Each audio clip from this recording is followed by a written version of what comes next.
Hello పిల్లలు, welcome to chikki tunes. ఈరోజు మనం చెప్పుకోబోయే కథ పేరు కాకి ఉపాయం. అనగనగా పూర్వం నర్మదా నది తీరంలో రాజమందిరం ఉండేది. దానికి కొంచెం దూరంలో చెట్టు పైన కాకి గూడు కట్టుకొని ఉండేది. ఆ చెట్టు కిందనే ఉన్న పుట్టలో పాము కూడా ఉండేది. కాకి తన పిల్లలకు ఆహారం తేడానికి బయటికి వెళ్తున్న సమయం చూసి పాము మెల్లిగా చెట్టుపైకెక్కి కాకి పిల్లలను తినేస్తూ ఉండేది. దీంతో కాకి ఏం చేయాలో తెలియక చాలా బాధపడేది.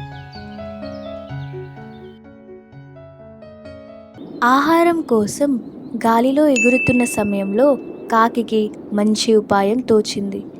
ఒడ్డునే ఉన్న రాజమందిరంలోకి ప్రవేశించి అక్కడ ఉన్న భటులు చూస్తుండగానే రాణిగారి నగను తన నోట్లో పెట్టుకొని పైకి ఎగిరి తన గూడు వైపు వెళ్ళసాగింది. రాజభటులు ఆ కాకి వెంట పడ్డారు. తనను వెంబడిస్తున్న భటులు చూస్తుండగానే నోటిలో ఉన్న నగ చెట్టు కింద ఉన్న పాము పుట్టలోకి విడిచింది. దీంతో రాజభటులు గుణపాలు పారలు తెచ్చి ఆ నగ కోసం పుట్టెను తవ్వారు. దానిలో ఉన్న పాము రాజభటులపై కోపంతో బుసగొట్టింది.